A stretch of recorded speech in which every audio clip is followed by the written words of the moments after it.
উৎসব মানে তো ঘরের মানুষের ঘরে ফেরা, কিন্তু ঘরের মানুষ যদি ভবিষ্যতে ঘরে ফেরার কথা না ভাবে তাহলে এটাকে উৎসব এরপর বলা যাবে? তো দেখুন, কাল এই উৎসবের মানে ভোটের রেজাল্ট বেরোবে, তার আগে মিষ্টির দোকানে সন্দেশের কদর কিন্তু দুম করে বেড়ে গেছে।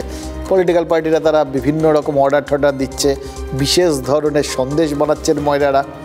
এটা প্রত্যেকবার হয়, সন্দেশে নানা রকমের পোচ পড়ে, কিন্তু যার নামে সন্দেশ রয়েছে আর কি, সেই সন্দেশ খালি একেবারে ফ্যাকাশে।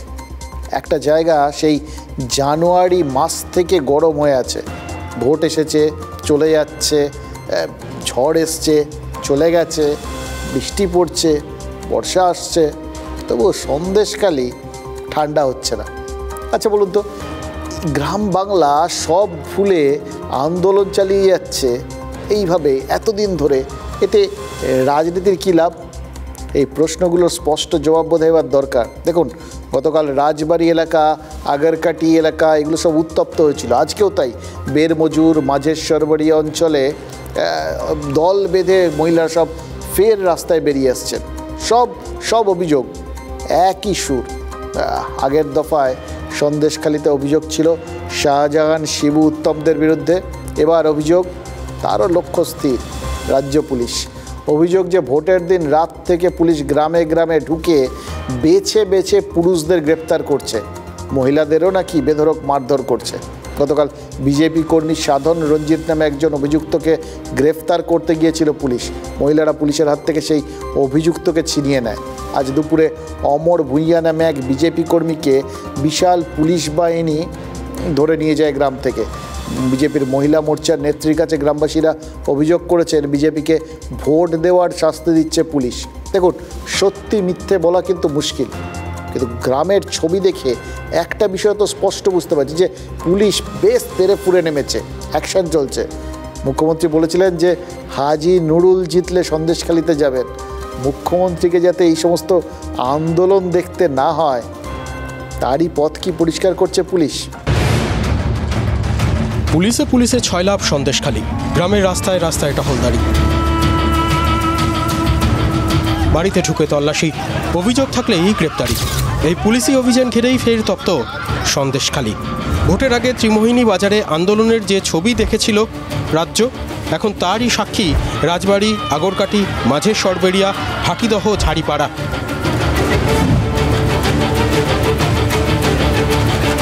এবারও সামনের সারিতে মহিলারা, অভিযোগের আঙুল পুলিশের দিকে।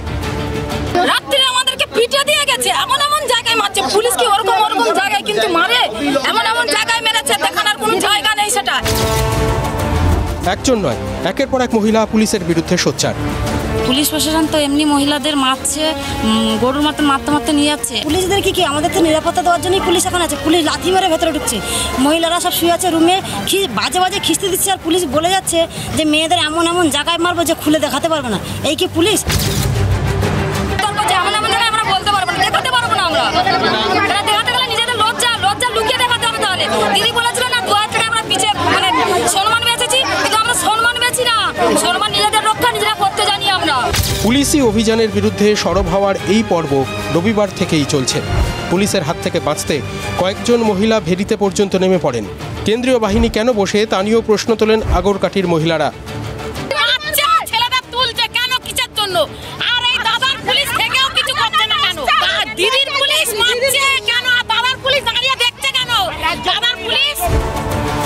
সোমবারও মহিলারা বুঝিয়েছেন ভরসা শুধু কেন্দ্রীয় বাহিনীতেই। কেন্দ্রীয় বাহিনীর ক্যাম্প যেন আমাদের বটতলায় যেন হয়, প্রত্যেকদিন রাত্রিরে করে পুলিশের সঙ্গে গুন্ডা ভাড়া করে আনতেছে মমতা ব্যানার্জি একটা নারী, যত গুন্ডাকে পুষে রেখে দিয়েছে। আক্ষেপ ঝরে পড়ছে গ্রামবাসীদের। আমরাই তো ভোট দিয়ে মমতা দিকে আজকে এখানে এনেছি। উনি আজকে মুখ্যমন্ত্রী হয়েছেন আমাদের মতো সাধারণ পাবলিকদের ভোটে, তো কিন্তু ওনার ব্যবহারের জন্য, ওনার অমানবিক অত্যাচারের জন্য আজকে ওনার থেকে আমরা মুখ ঘুরিয়ে নিতে বাধ্য হয়েছি। তৃণমূলে বীতশ্রদ্ধ এমন অনেকেই গেরুয়া শিবিরে নাম লিখিয়েছেন, তারই মাসুল গুনতে হচ্ছে এখন। এটাই অভিযোগ সন্দেশখালির। শুনলেন তো, এই অভিযোগ কোনোদিন শুনেছেন? দাদার পুলিশ, দিদির পুলিশ, আরে কত দেখতে হবে বলুন তো। আমরা শুধু বুঝতে পারছি যে ভোটের ফলের ওপর অনেক অ্যাকশন নির্ভর করছে।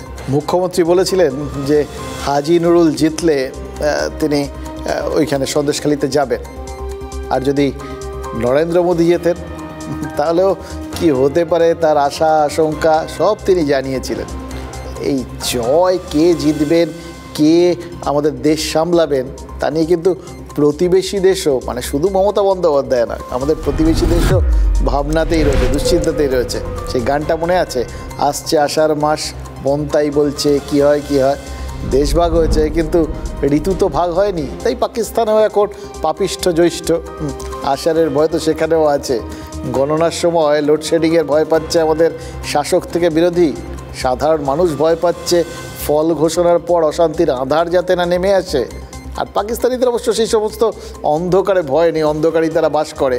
কিন্তু সে দেশের মাথাভারীরা ভয় পাচ্ছেন মোদি যদি জিতে যায় তাহলে কি হবে।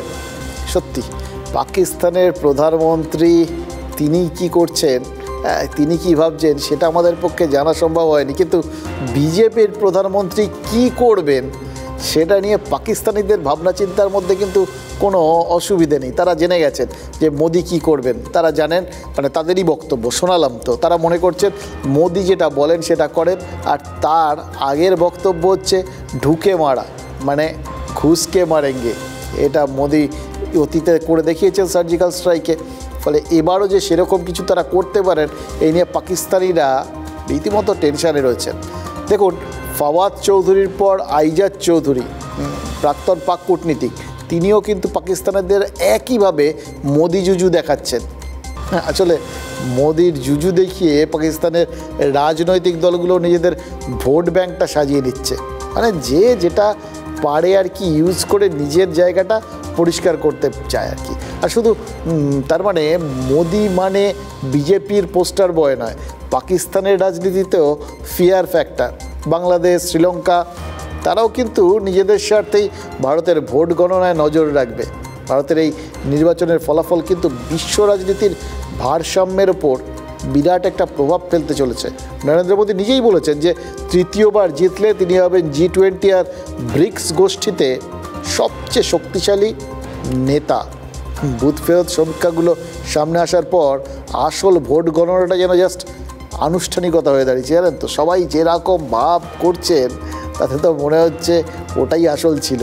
বিজেপির তরফে শপথ গ্রহণের তো গ্র্যান্ড প্ল্যান প্রকাশ হয়ে গেছে। সারা পৃথিবীর থেকে 10,000 অতিথি আসবেন নাকি, আউটডোর ইনডোর দুরকম ভেন্যু তৈরি রাখা হয়েছে। রাম মন্দির সেটার উদ্বোধনের কয়েক মাসের মধ্যে আবার একটা বিরাট বড় আন্তর্জাতিক ইভেন্ট হতে চলেছে দেশে, সেটা মোটামুটি বিজেপি প্রচার করে দিয়েছে। খেয়াল করে দেখুন, ভোটের আগে বিজেপি যে কৌশল নিয়েছিল, রেজাল্টের আগেও সেই একই কৌশল নিচ্ছে বিজেপি। মনে আছে, ভোটের আগে প্রথমে 370 আমরা পাবো, বিজেপি পাবে, তারপরে এনডিএ 400 পাবে, মানে ইসবার 400 পার এই ডাক দিয়ে দিয়েছিলেন প্রধানমন্ত্রী। এবং এমন কনফিডেন্সের সাথে প্রচার করেছিলেন যে ম্যাজিক ফিগারটা যেন 272 নয়, বিজেপির জন্য 370। তৃতীয় দফার ভোট গ্রহণ পর্যন্ত বিরোধীরা ওই 400 পারের বিরুদ্ধে প্রচার করে গেছে। তারপর অবশ্য তারা কৌশল বদলেছে, কিন্তু এখন তো যা হওয়ার হয়ে গেছে।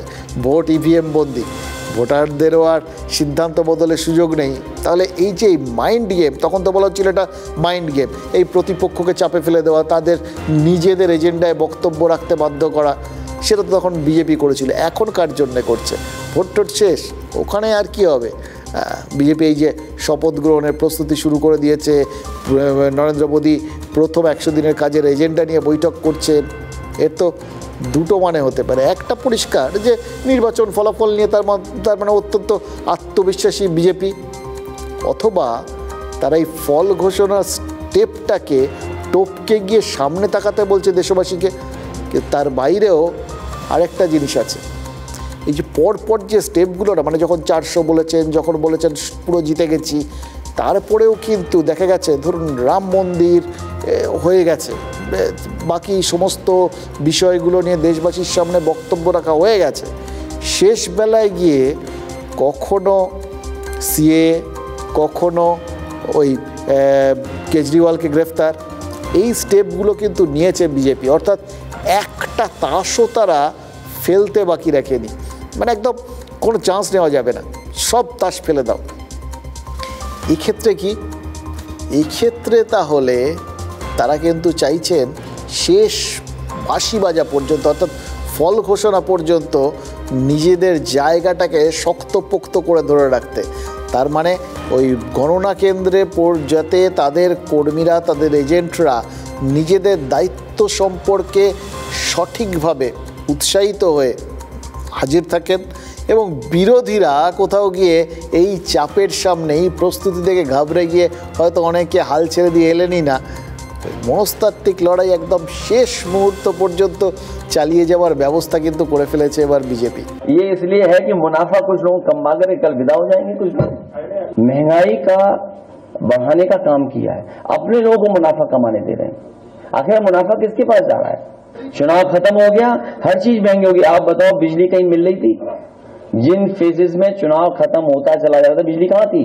कि काउंटिंग को धीमे धीमे करें और रात में बिजली गुल करें। ये जिन लोगों के पास ना कोई एजेंडा, जिन लोगों के पास ना कोई समन्वय, जिन लोगों के पास ना कोई सिद्धांत, जिन लोगों के पास केवल स्वार्थ, वे सब के सब एक साथ हो गए।